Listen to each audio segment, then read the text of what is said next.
we all go through a nuclear war. And so if you have an AI that's programmed for things like that, it could conclude that the best way to ensure that nobody is misgendered is to humans, thus making the probability of a future misgendering 0. That's highly problematic. So you really want to have a maximally truth-seeking AI, and I can't emphasize that enough. That's incredibly important. And obviously build an AI that loves humanity, and I think these. So I'm a little concerned. That's why I created XAI, which is to have an AI that is maximally truth-seeking, that aspirationally does love humanity, and will seek the best interests of humanity going forward. How concerned are you about providing sufficient energy for the growing hungry clusters globally? Yeah, I think things are currently chip limited, or they're not quite chip limited. They're getting to the point where they're limited by voltage transformers and installation, and they will become limited by energy. So there will be a tremendous amount of energy that's needed for digital intelligence and for also for electrification of transport. So those two things are a big deal. Yeah, we're gonna need a lot of energy. The long term, almost all the energy that we'll get is going to come from the sun. One way to look at civilization is progress on the Kardashev scale. We're just barely getting to 1. Well, we're far from being. I think we might be close. I'm not.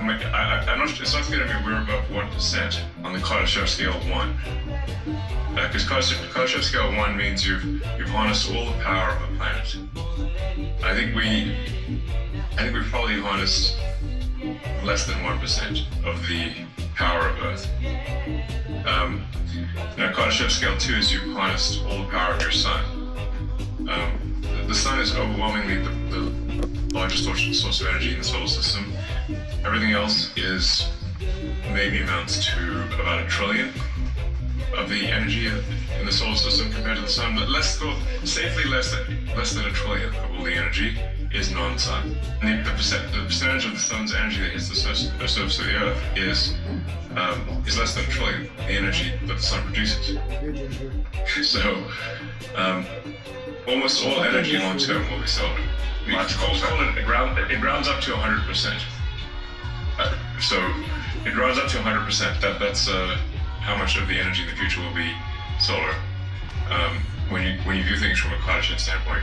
I think there's probably all countries will have their own AI clusters over time.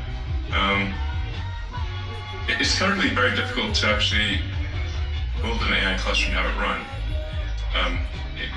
It's not like just pulling a computer out of a box. They're currently very difficult to run. And you have to say, you're going to be training a frontier model. Because if you're training a frontier model, then you need a massive amount of compute and a level of technical skill that is only a few companies possess. That this was going to happen, whether I participated or not. I had a choice of either be a spectator or a participant, and it was going to happen with or without me. If something would have happened to Earth and that destroyed civilization, this could be 3, or it could be a meteor like the one that destroyed the dinosaurs. Elon Musk reveals what's really coming in September about AI. Machines won't just be tools anymore, they'll become players in the game. Governance will be up to the Martians, but we have some sort of honest impressions of what a Mars city would look like. And I don't really know, to be honest. Except that Mars is not yet at the point where we're sort of terraformed, we live outdoors. So